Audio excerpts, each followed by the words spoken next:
Welcome to Tales from the Tips. If you're catching us on YouTube, make sure you give us a like and hit that subscribe button. Drop and leave us a comment below. We love to hear from you.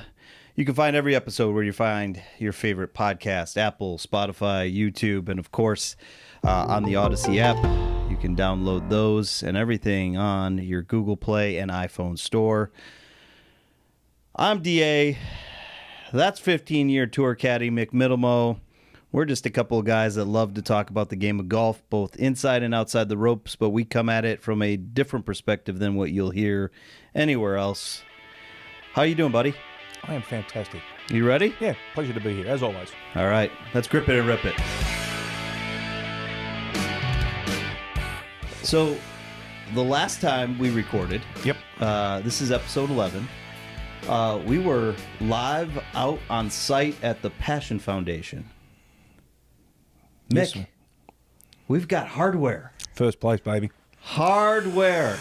Non-cheating hardware. 'Cause Another major. Actually, we didn't cheat, but we had a player in that group, and I've been talking about him quite a deal.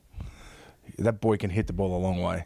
I told you. Yeah, that boy can move it. If there's one thing I want you to get out of our friendship, when I tell you something, I am not making this up.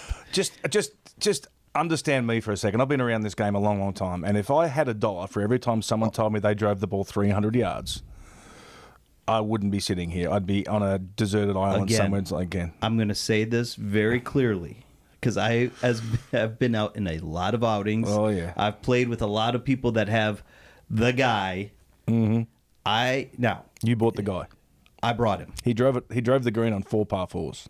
Yes. Now, these aren't 400-yard par 4s, but they were still 330. No, I mean, the tees are forward. They were still 330, 320, 340. Yes. So, yeah, but again, if I had $1, like every Pro-Am I turned up to and the guys were telling me, oh, yeah, you know, I consistently hit it 300. I'm like, no, you don't. You hit it like 250 maybe. I played in an outing last week, and one of the guys I played with, who I work with, and I won't say his name, Josh. Hi, Josh. Hey, Josh. I'll make sure Josh knows. He's ready to I know, I've been hitting it great. I'm at the range. I hit it to the back fence. I can hit it 300. And I'm like, so then I went and saw him play. I'm like, no, he can't hit it 300. Yeah. There's no chance. So speaking of, we've got to get this recorded.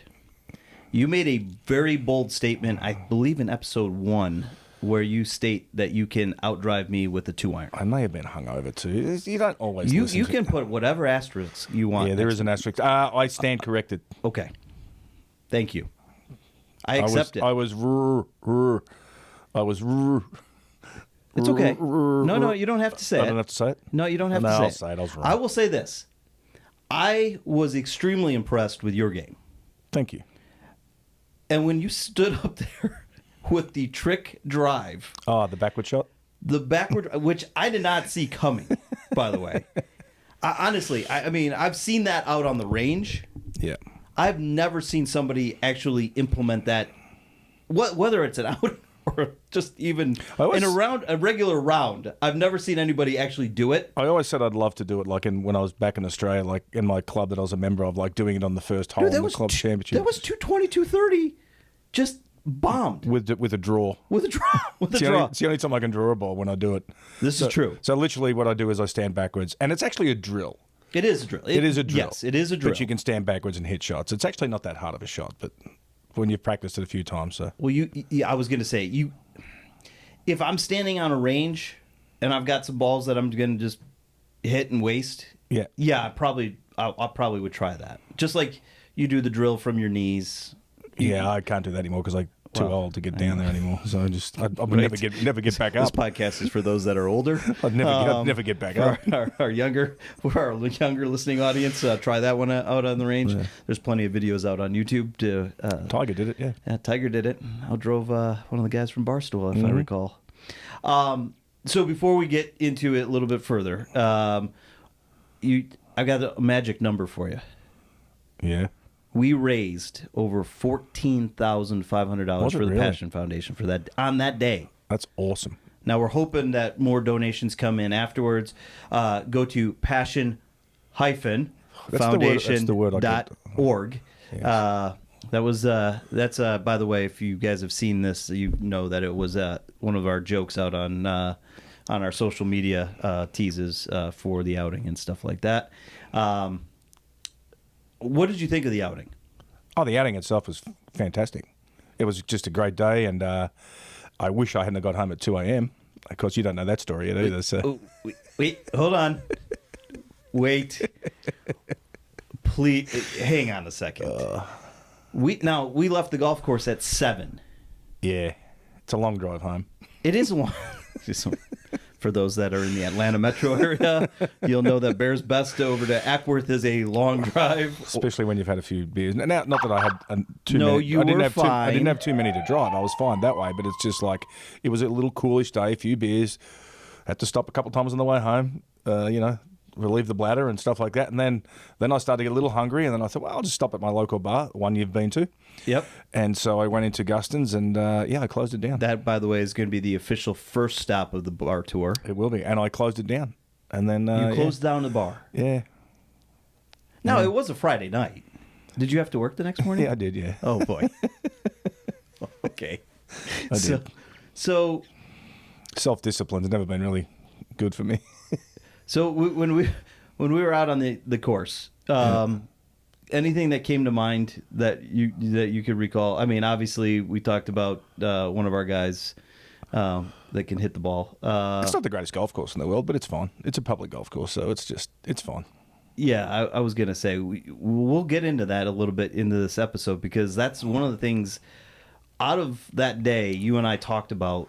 We ended up getting into course layout and design quite a bit more than I ever.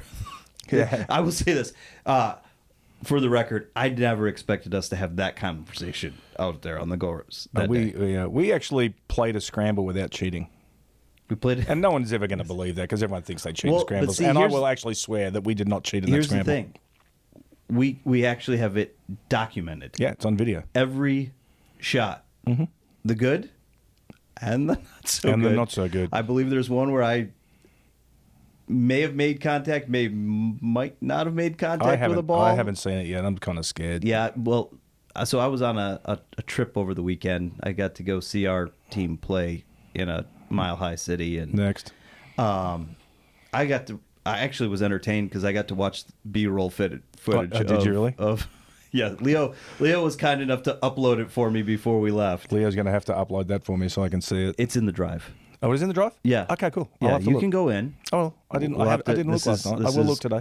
Google Drive time with Mick, with Fossil Mick. We'll Okay, get Jared. there. Okay, Jared. I had to pull that up. By the way, episode 10, Jared Lyle's story. Yep. What'd you think? Awesome. It's a good story. I thought it was a really good Yeah, episode. the way we spoke about it, yeah, it was good. I said it's still very hard for me. I mean, it's 6 years Yeah. ago. It's still 6 years ago, but it still hurts. It's like, every now and again, something will come up in my feed and Facebook memories and stuff like that. So I've got a very good one where we finished 10th in Mexico, where he's dancing in this nightclub at like 1 o'clock in the morning after a few tequilas. It's one of my more favorite videos I have of him. So next week, now obviously this podcast will come out way after this. Yep. We play in the Pets for Vets charity golf outing with the station. Yep. We're wearing yellow. Yes, we are. You have yellow. Yeah, I ordered it on Amazon yesterday. I did the same. I was actually going to go to the PGA Superstore, and I'm like, I'm not spending that much money. I didn't. Well, here's the thing. I didn't want him to wear a Denver Nuggets shirt that I had from when I was with the team. No, it's probably not a good idea. Well, it just wouldn't make sense. No. It's a long sleeve T-shirt. Yeah, it probably wouldn't make sense at all. No, so I bought one. supposed to be in the yesterday on 60s. Amazon. I did see that 66 degrees. Yeah. I don't know how many Celsius that is, but it's like I don't know 16. either. That's a lot of Celsius, I think depending it's on what I think you're it's drinking. 16 Celsius. I like where you went with that. There you go. I don't drink those. No, I was drinking High Noons. Shameless plug for High Noon. That wasn't on that shameless, but Jameson. one. Yeah. And our Fireball shots. Oh yeah, I forgot about those. That was I don't know how you couldn't. That was parlor. Okay. So I brought. No. Yep. No, it's okay. I So do. he Have, does I do. because you do all the prep work for this, and So- he does all the prep. Let me get this straight. He does all the prep work. Sometimes I'm interested. Other times I just sit down here and I don't know what I'm getting myself into. So Well, I give you a brief show overview rundown before Leo turns the camera on. correct. I get like a 30 That's second. about This all is you what get. we're doing today. I'm Well, like, okay, cool. listen. Which is good because it doesn't give. I don't need to think because it's not my But in strength. fairness, I do text you and say, "Hey, Yeah, come up with something, and then I forget. If you want to, right. Yeah. So then I'm left. No, I actually did a little bit of homework last night on it, but not about today's show, about something in the future. Okay. We'll get into that later. Yeah, well, yeah. You talk to somebody. I did. That's your job, by the way. Yeah. You're going to be getting guys players and caddies lined up. Lined I've got a Yep. couple lined Okay. up for us. I do have one thing from the outing that we need to talk about Okay. briefly. The whole hecklers. Yeah, they got paid a lot of money to do that. They did. They get paid a lot of money to do I know that. when I found out how much they got paid to just Yeah. stand on the hole and heckle people. I mean, it can't be that difficult of a job. So I have a admission. Yeah. Omission. Omission. Isn't that I non-alcoholic? want to omit what I called him on the video, but I don't think I can. What'd you call me on the video? Well, I called John Jay. Oh. Yeah, I was a few high noons in. Yeah, that's fine. Well, I felt bad. So John Chambers is the CEO and head heckler of Whole Hecklers. It's, by the way, I actually found it to be extremely funny. It was funny. They did a really nice job. They did. It wasn't obscene or out of bounds in any way. I thought both of them did a very nice job. It's a tough job because you could probably upset somebody pretty easily. There's a lot of people in this world right now with thin skin. So, I mean, you could easily upset somebody and stuff with, obviously me, you can't, but Right. I thought they did a great job. So, so if you go to, we're going to drop the link for Whole Hecklers in the link on our YouTube page, and also check us out on Instagram.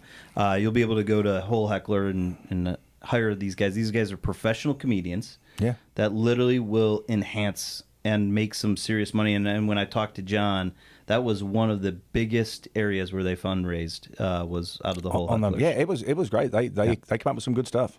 So, before we started episode 10, you dropped a little bomb on us. You actually added a stroke. By the way, I added that to our scorecard. Technically, I did. Did you? Yeah. So we finished better than what we actually did, but that's okay. We made it up when he drove a few of those greens. Yeah, he did.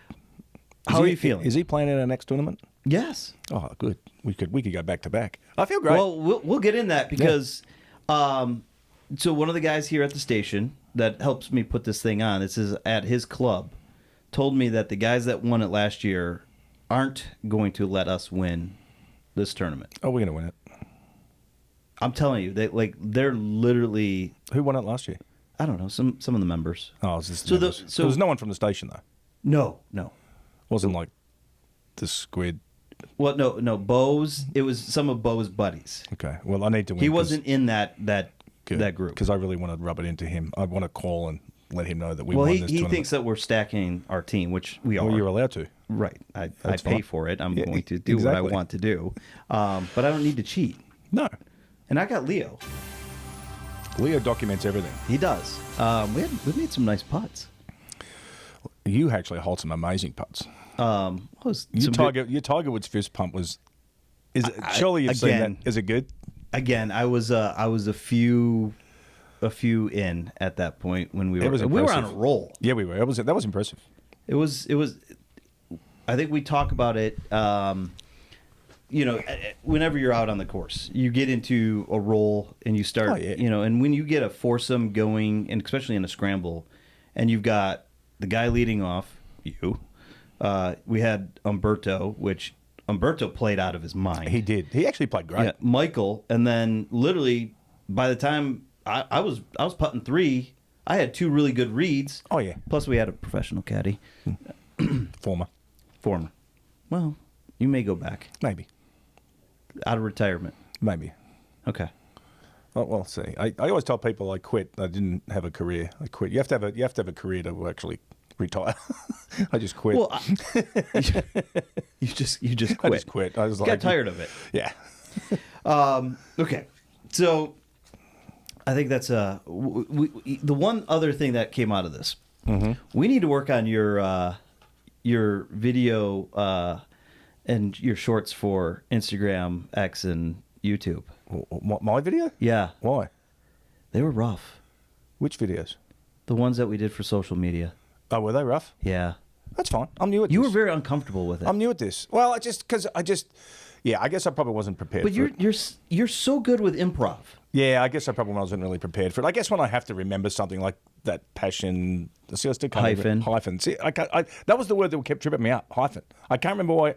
I don't know why I can't say that word. Yeah. I couldn't remember. Well, you don't have a sheet. Yeah, I think in front of you. the rest of it's. You put all these cameras in front of me and all this stuff. I'm good to go. Well, I just let you story tell now. Yeah, I guess the improv was I had to like come up with something and read something. That's new to me, so I'm gonna have to work on that part of my game. I have to work on my short game there. Yeah, we're gonna work on our shorts. Yeah, together. I'll work on the shorts. I'll get this. I'll get it down pat. All right. Well, we're gonna start on next Monday. Yeah. Okay. I've got it. Okay. I'll be better, everyone. I promise. So, since our last recording, PGA Tour Yep. announced some changes. They did. I didn't delve deep into them, but just enough. Well, I've got a couple. I know. I I knew you'd be ready. Don't worry. I just got. Now these are, and this is one of your guys, Adam Scott, player director, Adam Scott, competitions committee, eligibility and memberships, starting with the 2026 season. Now, the impact in 2025 is that FedEx points are going to change. And I wanted to know, because I've listened to a couple of the national guys talk about this. We're going to take cards from 125 to 100. That's job impact. definitely so. And I know that they are saying that it's to help improve the fields. This sounds and smells, and this is me coming from a business aspect, that they're getting pressure from corporate partnerships. Undoubtedly. But also, having said that, there was a lot of events you played when the full field events that you didn't finish on Thursdays and Fridays because the fields were just too big. Okay, but I think taking it back that many is probably a little too much. And I'm glad you brought that up because, and I think we touched on it back in the front 9 episodes. We talked about slow play once. How much of it do you think is slow play, and then also course setup? Course setup is one. I also think field size is another. Like we always, like the waste management in Phoenix. I mean, you never finished. All the years I caddied out there, Thursdays and Fridays, there was always darkness that started because I mean, half the morning, if the morning's out there, if it's cool, there's a frost. Right. So the greens aren't. So you're going to be delayed at the start, and even if you're not delayed at the start, you were never going to finish. The fields was just too big for the daylight. Yeah. It's just. Well, the way it was. you're talking about Arizona that doesn't have daylight savings time. You're talking about why every year was the field that big out there when you knew you couldn't finish on a Thursday or Friday?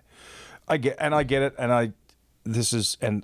when they talked about increasing cards on the web.com tour and stuff like that, and increasing this, increasing that, at the end of the day, everyone is going to turn around and say one thing: play better. Yeah, that's what they're going to say. If you want to be in the top 100, play better. That's all they're going to tell you. And part of me agrees with it. It's like, okay, I mean, do we give away 250 cards or do we just give away 100? We get the better fields, and if you want to get into them, play better. And I think it's going to make the fields better. I think it's going to make the golf better. I really do. So you're for this? Yeah, I have no problem with it. Okay.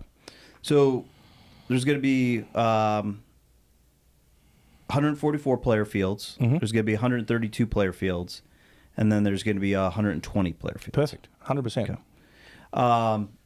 Korn Ferry gets impacted. Q School, yep, which you've talked about, my favorite.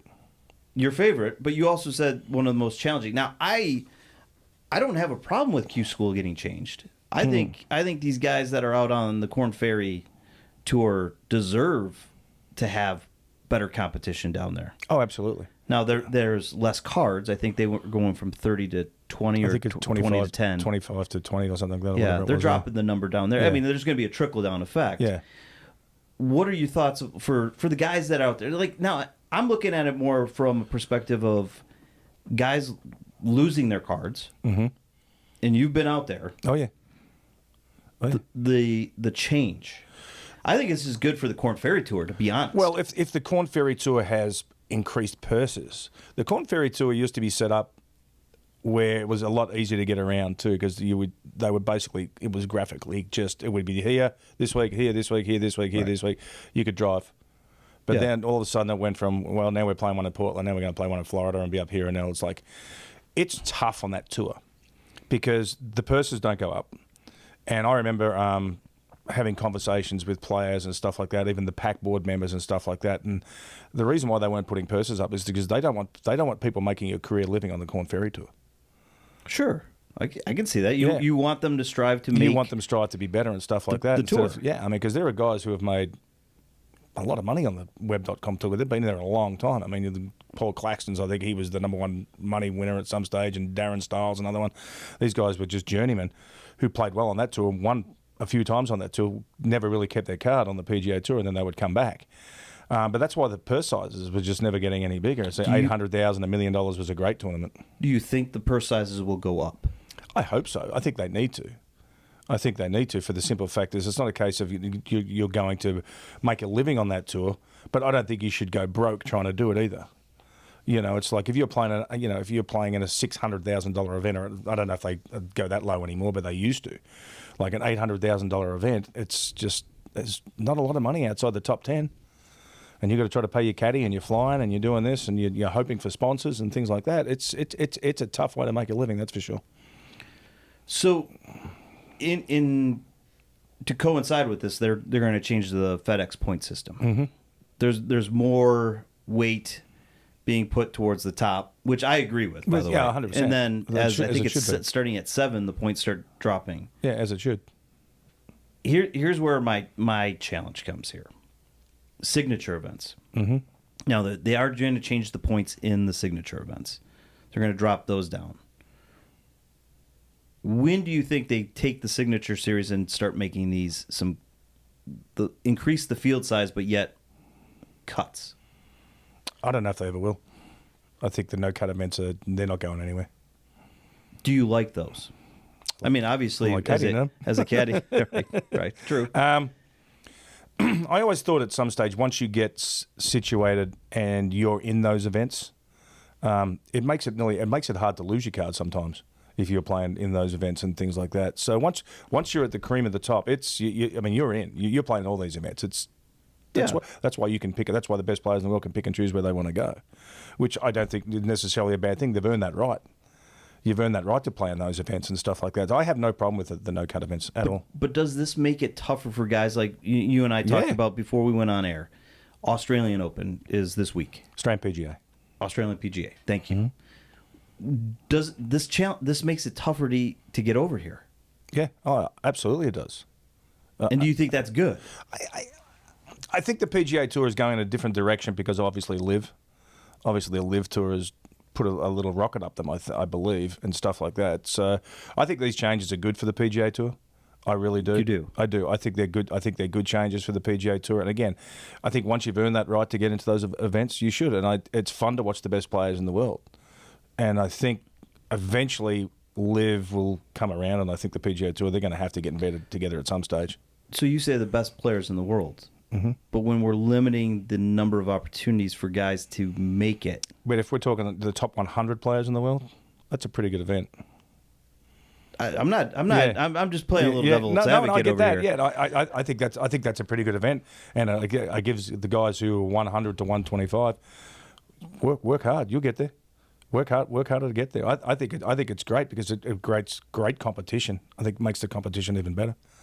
Good.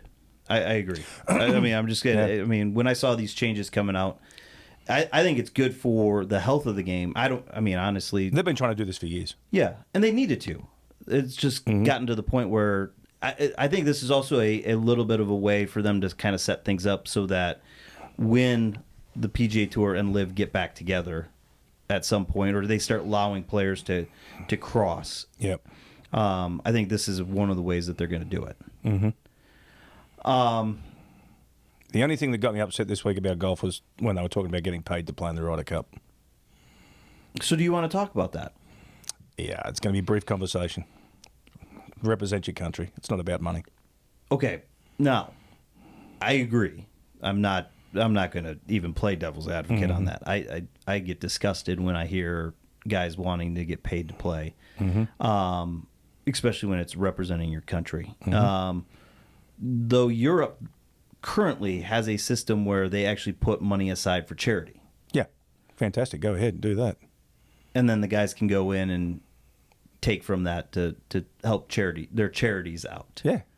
So you're in favor of that side of it? No problem with that at all. But saying I need money in my pocket to cover costs? Yeah, okay. Which is taken care of anyway. Right. So it's like, no, I'm not big. That one peeved me off a little bit. I was going to say, you're getting a little red over there. You're like your hat. That one peeved me off a little bit. That was like, really, guys? You don't have enough? What's yeah. Okay, let me ask it this way. Do you think that the U.S. will make that adoption? Or do you or do you think that the negative blowback this week? I think the negative blowback will probably have some impact on that. I think we'll be like, let's just forget that ever happened. Let's sweep that one under the carpet. Let's not mention that again. I'll be curious to see what, because I don't think the golfing public would really enjoy that either. Yeah, I'll be curious to see what the new incoming president of the PGA does with that. Yeah, I think that one's going to be one that's like, hey, we're not doing that and stuff like that. And could you imagine the fallback if someone said, well, I'm not going to play in the Ryder Cup because you're not paying me? Oh. Could you imagine the fallback on that player? Every event he went to? No, that's not going to happen. He would be heckled everywhere he went. I certainly don't think he would be playing up in New York at any point. No, I've had the pleasure of caddying him. By the way, did you see that they've already sold out tickets? Have they really? For the Ryder Cup. Wow, there you go. At a higher dollar rate. I've had the pleasure of caddying up in New York at Bethpage Black. Those fans, how is that course, by the way? Brutal. Fun. Good golf course, but brutal. Tough? Yeah, that's a hard golf course. Yeah. I've only seen it on television. Television does not do some of these courses. Length, greens, rough. Everything about it. It's a beast. Actually, we had a good grouping. Who were you out there with? With Greg Owen, and we were paired with Phil and Ernie Els on the last day. Woo! Yeah, it was a good group. Some boys that can hit the ball. Yeah. Ernie wasn't too thrilled with the New York fans that day. Were they heckling him? Just loud. They're just loud, obnoxious. Like I've got the British flag on my bib. You know, it's the white one with the red cross. It's the England flag, not the. And so these guys are behind us. We're on 17, and we're getting ready to hit our shots. And the guy behind, I could hear him go, my money's on the guy with the Swedish flag on his back. And I was like, oh boy, they're just like loud and obnoxious. I'm like, it's actually the English flag. Whatever. We don't care. Yeah, Ernie had enough by that stage. He was walking down there in the grandstands, and he dropped an F-bomb to tell him to shut up. Oh, yeah. I don't see that coming from Ernie very often. I can. Yeah, he'd had enough. So okay, one of the things that we talked about while we were out on the course layout. Mm-hmm. So speaking of Bethpage Black, you were not a fan of the course we were playing. No. It's a public golf course. It just wasn't very good. But here's why I'm asking you this, because you brought up a very interesting point that I don't think most normal, just the regular golfer like myself thinks about when it comes to course. You hated 18. Yeah. Horrible. Why? Because it's just a boring nothing golf hole. It's just like a dead straight little par 4. It's just nothing exciting to it. It's supposed to be the finish. I always think the 18th hole should be a great signature hole. I think the 18th hole should always finish by the clubhouse. I think you should be able to sit in the clubhouse and watch people finish on 18. My home course in Australia does exactly the same thing, where you can sit out on the balcony, you can have a few beers, and you can heckle your friends as they come up and just watch people finish. It's nowhere near the clubhouse. It's like it finishes in a marshland area, and it was just a boring finishing hole. Yeah, you were not a fan. No, well, I wasn't a fan of the golf course, but it was just not a good layout, and it's and it's funny because I think I look at it from a different perspective, because as long as I caddied, like I'm picking golf courses apart. Right. From the first tee to the 18th green, I'm like out here, and I'm studying like the par 5s, where's the best place to lay up if my guy gets in trouble, what's the widest part to lay up to, what's the best number to lay up to, what's going to get you in trouble, what's not going to get you in trouble, with the flags set over here, if the flag's over here. It's like, so I look at it from a little different level of how you can make golf courses better and stuff like that. I always think par 3 golf courses, not par 3 golf courses, par 3s I don't like any par 3 that's over 200 yards. I think it's for the pros maybe, but for The average golfer. the average golfer, it's going to slow. That's who. By the way, that's who we that's talk who to. we are, and it's going to slow play down. Yep. And stuff like that. I love a great par 3 that you can use. I think that you use the green. If the green's designed perfectly, you can have a front pin here, you can have a back pin over there. You can make it a 7-iron, or you can make it a pitching wedge, right, if you want to. And I think that's the best part about golf course design for par 3s. There's some great golf courses I've been to. That I love the layouts of and things like that. Hilton Head, I love the layout. They kind of screwed it up a little bit when Pete Dye came back in and tried to make a few changes to it. What a great golf course! Yeah. You don't You don't even have to hit driver much there. It's just not a long hitter's golf. The long hitters don't like going there because they really can't unload on their drivers and things like that because you have to shape the ball around the golf course. It's a shot shaping golf course. Yeah. Love that golf course. Where they played the Honda down at West Palm Beach. Love that golf course too. Okay. Yeah, with the So I was going to ask you with the bear trap and stuff like that. That to me is still one of the hardest golf courses I've caddied because every shot on that golf course is hard. Every shot, especially when they turn the par 5s into par 4s. You were in our show prep. I told you I wanted you to come up with 5. Yeah, I'm going to struggle to come up with 5. I just gave you 2, 3. You gave me Beth Page. Beth Page. Yeah, I'll put Beth Page up there for That's sure. going to be on the. Okay. Oh yeah. Okay. Yeah, great golf course, hard. That's why golf should be. I was going to say it's a challenge. Yeah, it's a challenge. Absolutely. And should challenge your skill. Well, especially if it's one of the bigger tournaments. I mean, I don't mind seeing guys going 22 or 24 under on a weekend. But the finishing holes, you think about the finishing holes. You think about Augusta, the back 9 at Augusta. Everybody talks about because it's just both holes come right back at the 18th. Brilliant. Yeah. It's just the way the golf course is set up. It's fantastic. It's like even like the bear trap at, the Honda down there, and it's like when you play 16's a brute of a hole. You have to probably 3-wood off the tee, iron off the tee, most likely 3-wood, and then you've got to come across the water. It's the greens, back to front, sloped, and then you've got to play those those 15's the hard par 3, 17's a hard par 3, and then 18's a great finishing hole. Yeah. Waste management. I love that golf course. Love that golf course. It's a great golf course. Well, you can score if you're playing well. Yeah, and it's going to eat you alive if you're not. The finishing holes, like you got 16 where they're going to tear the roof off you when you hit it on the green. Then you got that drivable par 4, which is a sneaky hole because you got water all down the left towards the green to drive it on there. And then the 18th hole is a great finishing hole, and look where it finishes. Crowds, it's just. It's right there, right by the clubhouse. It's just you can bomb it over there. Don't hit in the bunkers on the right, and those last. It's not about just the 18th hole to me. It's like the finishing holes leading up to it, and some of those are just awesome. Hartford, Connecticut again. Hartford's another one. I was going to say the Travelers. Mm-hmm. That's always a great course. Great finishing holes. You see. Yeah, it's an they struggle to get really good fields out there, and I don't know why. Well, I think it was just timing. Yeah, it used to be straight after the U.S. Open. Yeah.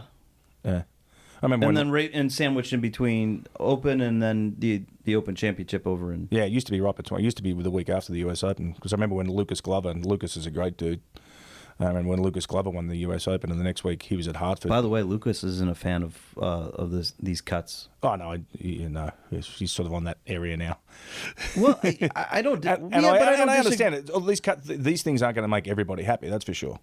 Well, I think there needs to be players out there challenging what's going on. Oh yeah, there will be for sure because not everyone's going to agree with it. That's for sure. But again, they're going to come down, and this is what the PGA Tour has always said: play better, you'll get there. It upsets people, I can assure you. It does. I've been looking at it. We're talking about two things that make it a big part of what's going on out on the tour, and even in just recreational golf, is course layout. Course design. You just mentioned one of the biggest factors of why you have a 6-hour round on a weekend is because you have 224-yard par 3s, and the flag is sitting on top of a mountain. Right. So people have like 4 putts at every time. It's just you can't set up golf courses like that on weekends. Public golf courses. You just shouldn't make them easier. So you've given 3, possibly 4. One more. What was it for? I gave you Bethpage Black. I gave you Hilton Head. TPC. Scottsdale, and Arnie's. No, that's the other one I'll throw in there. Arnie's. I didn't put Arnie's in. I didn't put Bay Hill. Oh, the Honda. Yeah, you had Honda. I put Honda. Yeah, I love Bay Hill. Yeah. I wasn't a fan at first. Why? I just when I first got there and I was sort of walking around and I wasn't a fan of it. But the more I've played it, luckily. And the more I've caddied there, Wow. see, And the more you play it. drop yeah. that mic. Okay. The more I played there with Mr. Palmer. and I got to really like the golf course. I did. I think it's a good golf course. It's a good test. I mean, like that the seventh hole with the dog leg left over the water there. Where it's just you can try to chew off as much as you want. Where Bryson was trying to go for the green there and on a par 5, which I love it. oh, it's fantastic. Again, challenging skills. Mm-hmm. Worst course. Oh, the worst course. Now you didn't know. I know you didn't. You didn't see this one coming. The worst course I've been to. This is not a full event. This is one of the ones that they play against the British Open. You know how they have you'll play the Open, but they'll have a PGA Tour event here or something like that. Jackson, Mississippi, whatever it was. That I don't want to mention the sponsor because I don't want to get in trouble. Okay. Yeah, horrible. Didn't like that one. No, horrible place. Just not my favourite town to go to. Not my favourite golf course to go to. Yeah, it wasn't a good one. So this isn't going to be on the Mixed World Bar Tour. Yeah, it's definitely not on Mixed World Bar Tour. That one. I'm just trying to think what else. Obviously, obviously Pebble's great. So town, city. I mean, obviously, a lot of that stuff plays into it. Excuse me. But what with the course? What was it about the course that you didn't like? Just the setup, the layout, the condition. Is it just grass, like bunkers, placement? Excuse me, I'm just going to have a die here for a second. Yeah, I was going to say you. No, there's a lot of editing, Leo. You're going to have to do here. Well, that's because he didn't bring me any water. It's because you were drinking Diet Cokes all morning. All morning, yeah. Edit, Leo, edit. No, I just didn't like the layout of the golf course or anything like that. It's just I don't like Spyglass either at Monterey Peninsula. That's going to upset some people. Well, not a big fan of Spyglass. I think it's gimmicky. Well, that's part of what my challenge is with some of these courses. I don't get to play the big fancy ones like you do. I don't get to play them either. I get to walk them. Don't play them. I've never been out there on some of these. Have you been to Pebble? So I was out there. I didn't get to go to Pebble. We were out for. That was when I was working out in Denver with that football club out there, and we traveled to the old Qualcomm. Talk about a garbage stadium that was. Which one? Qualcomm Stadium in San Diego. Oh yeah. That was one of the best trips I ever took on a client trip. Yet one of the worst football experiences up until this past weekend. Talk about the past weekend. Let's go back to golf. So, but it was good to get back home for a little bit, but the game wasn't worth it. Horrific. So, yeah, Spyglass. I don't like Spyglass. I guess maybe I'll have to get a list, and maybe I'll go home this afternoon and think a list of golf courses I've been to that I really don't like. You'll send me the list. We'll put it we'll drop it in the comments below.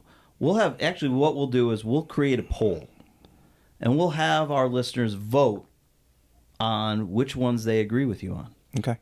Yeah, I can go with that. People who have been lucky enough to play some of those courses. Some of them are lucky to play. Pebble. I don't think Pebble's the greatest layout in the world. Or they can even list a course that they like or they don't like. Mm. Pebble's got some great holes in it. Got some iconic holes. It's got some crappy holes on it too. I must admit, I think the 8th hole's garbage, but yeah, it's just. I think every golf course will have a hole. I was going to say every golf course will have a hole where you go, it's kind of Mickey Mouse. And and the one thing I do hate on the PGA Tour is when they change par 5s into par 4s. I can't stand it. I hate it. Yeah, Let's make a 520-yard par 4. But the problem is that green is designed as a par 5 green. So it's usually got more undulations in it because it's supposed to be tricky for when you're hitting a wedge or something in there. So when you're coming into these holes with a 3-wood or a full-blooded 2-iron or something like that to a green that's like this, I'm not a big fan of that either. They did that at. They've been doing that more though. West Palm. They did that at West Palm. They did that even at Arnie's event. They made 16 there. They made 16 a par 4 there for a little while. I'm like, no, let's go back to the par 5. It's a great par 5. They can build another tee. They can. The 16's a great par 5. Add a tree. Add a bunker. You can. Well, they're going to have to do it at Augusta this year. They lost a few trees. They did. So what's the best golf course you've played? There you go.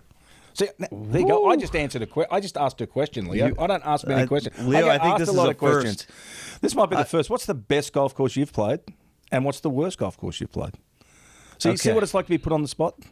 Well, but I don't have See? the experience like See? you do out there. I will. Mine's a probably a municipal course, and That's fine. I will say the best course I played was Castle Pines. Great. Yeah, good golf course. Hardest golf course I've walked outside It was of Sugarloaf. it was honestly one of the best golf courses I've been able to play. It was one of the aesthetically most gorgeous golf courses It I've is. ever played. Hey, what was that other one we were talking about? The guy that owns Remax has his golf course out there. And I've been there out there. and- what was that golf course? Yeah, of course you're going to put me on the spot here, and I'm going to totally forget about it. I actually have a shirt. Because I can't remember. I've been out there because I was out there in a pro-am. That would be the only golf course in the world no one could ever walk. Anyone that can answer that question, drop it in the comments. I will. I can't remember, but you know what I'm talking. Just Google it. It's the guy that owns Remax. It's a beautiful golf course in Castle Pines, Colorado. You'll never walk it though. You'll never walk it. Never. Worst golf course. I've got him, Leo. This is good. Do we need to do this another episode? No, because I don't want to. You don't want to get in trouble by saying it. I don't, because I think growing up, I played a lot of municipal and county golf courses, Correct, me too. and I think that a lot of those. What was the name of the golf course you grew up playing? So it was Glen Oaks Golf Club in Farmington Hills, Michigan. Okay, mine was Goonawarra Golf Course in Sunbury, Victoria, Melbourne. Goonawarra. Okay. I don't know. What I don't that think means. I'll I'm ever sure be that's an able to- Aboriginal name, but Yeah. I don't know what it means. Yeah, mine was a city course, or actually a county course. My dad worked in the county, so I always have kind of a spot for those. I worked at my first long time seasonal job was at a golf club, Warren Valley Golf Club in Dearborn Heights, Michigan. It was county owned at that time. Now a private investor has come in and actually Donald Ross, 36-hole Donald Ross design. Now Nice. it was renovated. I'm going to call it was butchered when they put Hines Park, the drive through there for the park system. They literally relocated a ton of holes off the two golf courses to make it into this little square so that they could get 36 holes in there.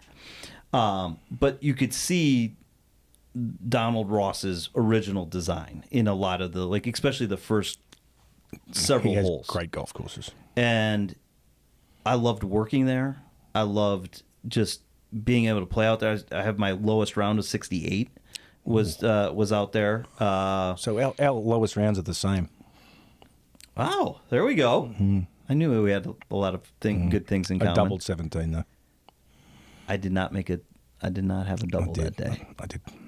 I did. I still remember it. It was hole number 1 to start out the day. I chipped in for birdie. I had short-sided myself on the green, and I still to this day I can see the lie. I know I had a sand wedge. I chipped it. It dropped, and it right in. He's loving it. Another course I grew up playing in Australia, actually the first golf course I ever played was a place called Royal Park, and it was right next to the zoo, the Melbourne Zoo, which is like one of the best zoos in the world. But if you hit the ferocious slice, which I could back then, you would hit the ball into the middle of the zoo. You had a banana slice? Oh, yeah. I had one of those. Yeah. You could hit the ball right into the middle of the zoo, and I probably did that 20 times. I've played a couple of really nice courses growing up. Pine Lake Country Club in West Bloomfield, Orchard Lake Country Club. So what's the best? Well, okay, I'm going to put a big asterisk on this. I did not score well during this tournament, but it's the best course I've ever been on, and that's Oakland Hills South. Okay, yep, there you go. So I did not play well in that tournament, though. I was lucky. I got to play Muirfield Village. Of course, mine was they had tricked it out. So I played Muirfield Village was good, and Augusta Country Club. Not Augusta National. I've Augusta got a buddy Country here Club. in Georgia that his family is a member there. Yeah, I've played I there. want to get out there. I have played there. That's a good golf course. That is the one thing about living here in Georgia. There are some really iconic, great old golf courses. Yeah, it's like when I lived in Chicago. Same thing. That's unbelievable golf courses up there. Those are the ones that I like the most. Yeah. I'm not a big fan of the destination. Like I'm not. You can tell me we're going to Pinehurst. Pinehurst is great. It's a great resort golf course. If you want to go with the boys and hang out Yep. and have beers and barbecue and do all that stuff, fine. Same thing with Myrtle Beach. Yep. Same. Great areas. I mean, phenomenal for destination golf. Mm-hmm. Not the kind of golf courses I want to go out and play on, No. on a regular basis. Me either. So, yeah. I mean, my first country club job was at Tam O'Shanter in West Bloomfield. Okay. I worked in the bag room. I'm not going to mention Brookstone again. I got in trouble. Shameless plug again for Another Brookstone. another shameless plug for a good, You're golf gonna course. you're gonna become a member there. You know I'm this. trying to get a free one. Okay. 2 of them. You're gonna when you get in, we're gonna bring we'll bring the pro on or the He's a GM. good dude. Really good. The right. assistant pro's a great guy there. I think all these clubs. I mean, we're gonna play Eagle Watch here in a couple of weeks. Yep. That'll be fun to get out there. See, while I'm answering all these questions, I'm still thinking in the back of my head the worst golf course I've ever set foot on, and it's just, I don't know. There's been some bad ones. Especially on the web.com tour. There's been some bad ones. Especially on the web.com tour. Because those courses are set up. That was always the problem with the web.com tour. Those courses are so easy for these pros. That's why you see the cut. Sometimes the cuts is 8, 9 under is the cut. It's like, who you teach? It's too easy. Is it distance or is it just how they set up the golf course? Both. Just easy. Everything. Short golf courses. And these kids hit it so far now that you can just destroy every golf course. It just turns into a putting competition. Yeah. A lot of those golf courses. A lot of the ones we used to play, that's for sure. Just putting competitions. So we're gonna let the listening audience drop them their favorites in. Yeah, I'll comments. definitely mention a few too. Make sure you check us out on Instagram and X. You can drop comments in there as well. If you want me to wear a different jersey, let me know. Yeah, we'll have the Mick jersey poll going on. Yeah. Well, that was fun. That was good. Episode 11 in the books. We were rolling through them, Leo. We've got 12 coming up. Yep. I hear executive producer Kim makes an appearance. I doubt it. Stay tuned. I doubt it. Well, thanks for teeing it up with us. Make sure you check us out on Instagram, X, and YouTube for any of our new content and when we drop. Currently, front 9 is out. We're working on the back 9 right now. Hopefully, we'll catch you soon. We hope your drives are not short. Mine are. Yours are. Trick shots. Your drives are long, your putts are short, and your scores are low. Thanks for teeing it up with us on Tales from the Tips. Bye, guys.